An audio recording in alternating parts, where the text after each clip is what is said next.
यस्तो कुकुरहरू आउँछ अनि मैले यस्तोलाई अब देखेर कसरी नदेख्ने बन्दिनँ। ए यस्तो सुत्केरी कुकुरहरू कहाँ छ?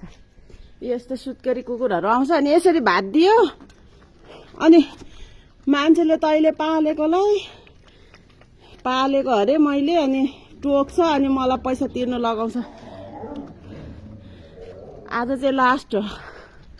आजसम्म टोक्नेले टोक्यो, मैले पैसा तिरेँ। अबदेखि चाहिँ मैले जानेको छु कोले मार्दो रहेछ। मार्छु भन्ने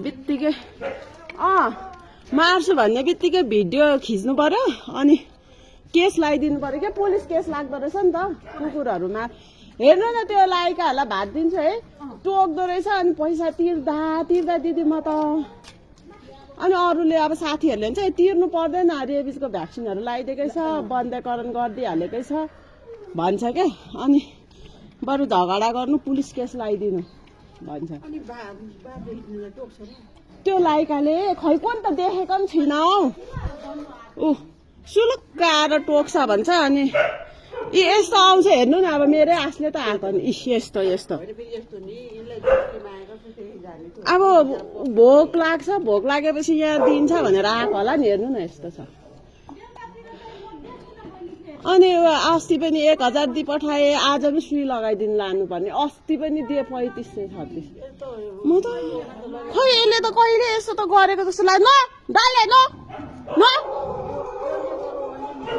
यसले खेदाउँथ्यो बाइकहरू। नगर। ए अब यस्तो कुकुर आउँछ नि म कसरी यहाँनिर उयो गर्नु नि।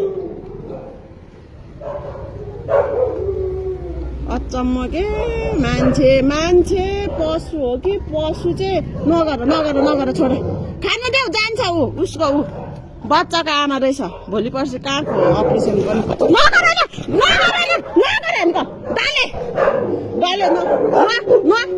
खानु दे, खाएर जाओस्। खानु दे। ऊ हेर त त्यस्तो छ। हिजो भन्दा भुँडी यतिको भएको छ। अनि म के गर्नु अनि माया लाग्छ। अब यसले टोक्यो भने नि मान्छे उयो गर्छ। नगर है अब चाहिँ खानु देऊ। लु छोडिदेऊ।